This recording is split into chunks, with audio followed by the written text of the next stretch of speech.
Assalamualaikum warahmatullahi wabarakatuh.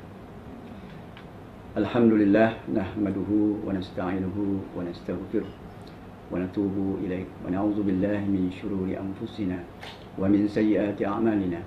May yahdihillahu fala mudilla lahu wa may yudlil fala hadiya lahu. Asyhadu an la ilaha illallah wa asyhadu anna Muhammadan abduhu wa rasuluh. Allahumma shalli wa sallim ala sayyidina Muhammadin wa ala alihi wa sahbihi ومن دعا بدعوته إلى يوم الدين. أما بعد. قال الله تعالى في كتابه العزيز: أعوذ بالله من الشيطان الرجيم. اعلموا أنما الحياة الدنيا لعب ولهو وزينة وتفاخر بينكم وتكاثر في الأموال والأولاد كمثل غيث أعجب الكفار نباته ثم يهيج فتراه مصفرا ثم يكون حطاما وفي الآخرة عذاب شديد ومغفرة من الله ورضوان وما الحياة الدنيا إلا متاع الغرور. صدق الله العظيم. Surah Al-Hadid ayat 20. Maksudnya, ketahuilah bahawa sesungguhnya kehidupan dunia itu hanyalah permainan dan sesuatu yang melalaikan, perhiasan dan bermegah-megah antara kamu, serta berbangga-bangga tentang banyaknya harta dan anak, seperti hujan yang tanam-tanamannya mengkagumkan para petani. Kemudian tanaman itu menjadi kering, dan kamu lihat warnanya kuning, kemudian hancur. Dan di akhirat nanti ada azab yang keras dan ampunan dari Allah serta keredaannya. Kehidupan dunia ini tidak lain hanyalah kesenangan yang menipu. Jadi alhamdulillah, tazkirah saya pada kali ini ialah yang berkaitan dengan fitnah dunia. Apa yang dimasukkan oleh fitnah dunia ini? Ialah dunia itu menjadi ujian. Dunia menjadi cubaan kepada umat Islam dan juga para da'i yang ingin kembali untuk melaksanakan Islam itu dalam kehidupan mereka secara individu ataupun secara berjamaah. Dan fitnah dunia ini banyak diperingatkan oleh Allah SWT dalam ayat-ayat Al-Quranul Karim dan juga hadis Rasulullah SAW. Yang mana Rasulullah SAW juga pernah memperingatkan kita dengan katanya, dengan sabdanya yang bermaksud, untuk apa dunia itu? Hubungan saya dengan dunia adalah seperti pengembara yang singgah sejenak di bawah pohon, kemudian pergi dan meninggalkannya. Hadis ini diriwayatkan oleh Imam At-Tirmizi. Dan begitu juga dalam kehidupan para sahabat salafus soleh. Sayyidina Abu Bakar radhiyallahu an memperingatkan kita, di mana beliau pernah berdoa kepada Allah SWT, Ya Allah, jadikanlah dunia ini di tangan kami dan bukan di hati kami. Jadi daripada ayat Allah SWT dalam Al-Quranul Karim, hadis-hadis Rasulullah SAW, dan juga dalam kehidupan para sahabat ridwanullahu alaihim, mereka amat takut akan dunia ini. Yang mana pada hari ini fitnah dunia ini semakin hebat, semakin mencabar kehidupan umat Islam dan juga para da'i yang ingin melaksanakan Islam itu dalam kehidupan mereka. Dan secara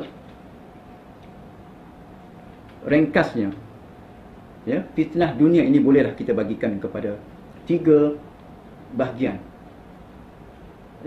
Fitnah Yang pertama ialah fitnah wanita, di mana Allah SWT menjelaskan dalam satu ayat Al-Quranul Karim, yang maksudnya anak-anak dan harta yang banyak dari jenis emas, perak, kuda pilihan, binatang-binatang, ternak dan sawah ladang, itulah kesenangan hidup di dunia, dan di sisi Allah lah tempat kembali yang baik. Dan dalam satu hadis Rasulullah SAW juga ada menjelaskan bahawa tidaklah aku tinggalkan fitnah yang lebih besar bagi kaum lelaki melebihi fitnah wanita. Fitnah yang kedua boleh lahir daripada adalah fitnah harta. Fitnah harta ini pernah diperingatkan oleh Rasulullah SAW dalam satu sirahnya, di mana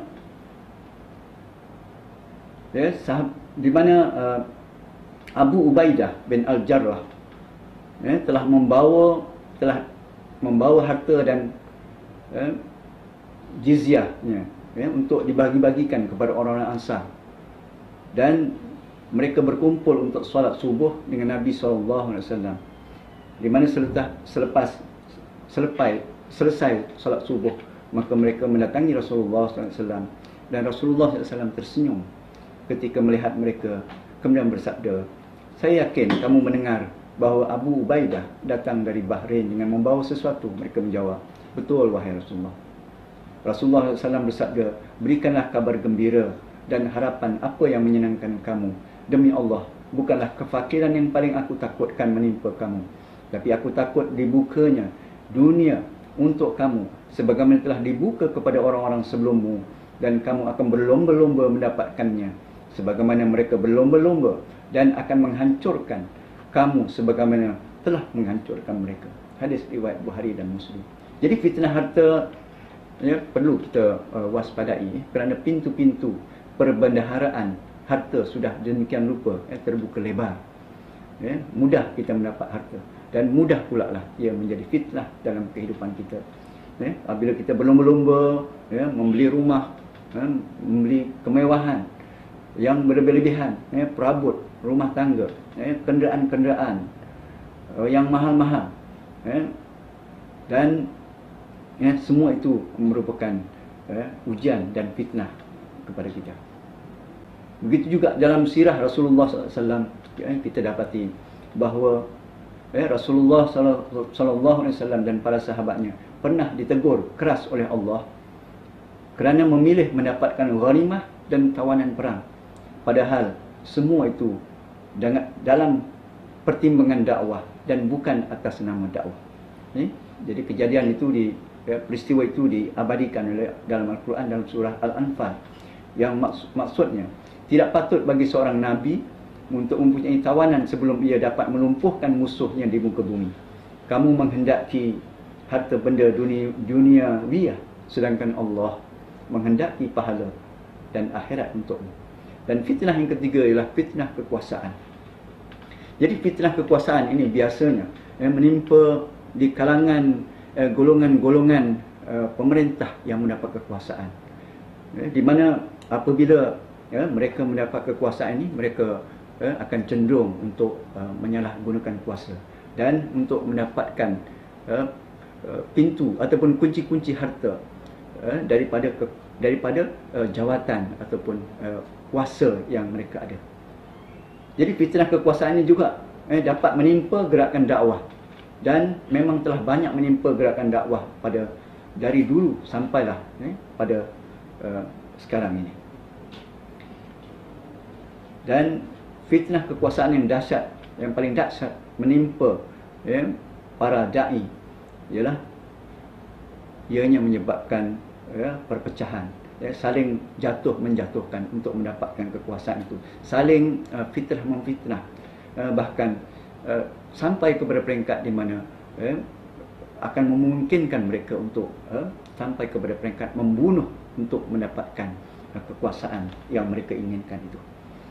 Jadi dalam tiga-tiga fitnah ini, marilah sama-sama kita lihat bagaimanakah kita boleh berusaha boleh menjauhi fitnah ini dan boleh menjadikan ujian ataupun cubaan ini yang berupa wanita, harta, kekuasaan ini sebagai alat dan bukannya sebagai matlamat kita. Jadi hakikatnya ialah kita perlulah melihat bahawa harta dan dunia ini adalah suatu yang sangat sementara, di mana kita akan menghadap Allah SWT dan kita akan meninggalkan kesemuanya, harta, dunia, kekuasaan, wanita, semua itu ditinggalkan. Dalam satu ayat Allah SWT yang bermaksud tiap-tiap yang berjiwa akan merasai mati. Sesungguhnya pada hari kiamat sajalah disempurnakan pahalamu. Barang siapa dijauhkan dari neraka dan dimasukkan ke dalam syurga, maka sungguh ia telah beruntung. Kehidupan dunia ini tidak lain hanyalah kesenangan yang memperdayakan. Dan dalam ayat yang lain Allah SWT juga memperingatkan kepada kita, janganlah sekali-kali kamu terberdaya oleh kebebasan orang kafir bergerak di dalam negeri. Itu hanyalah kesenangan sementara. Kemudian tempat tinggal mereka ialah Jahannam. Jahannam itu adalah tempat tinggal yang seburuk-buruknya. Dan yang kedua ialah kita meyakini, kita meyakini bahawa hari hisab dan pembalasan itu satu yang pasti berlaku dalam kepada setiap manusia. Manusia harus mengetahui dan manusia harus kita harus menyedari bahawa kekayaan yang kita miliki ini akan dihisab. Kekayaan yang kita cari ini akan dihisab, dan kalau halal pun maka dia akan dihisab, dan kalau tidak halal daripada sumber-sumbernya yang tidak jelas pun ianya akan diazab oleh Allah SWT.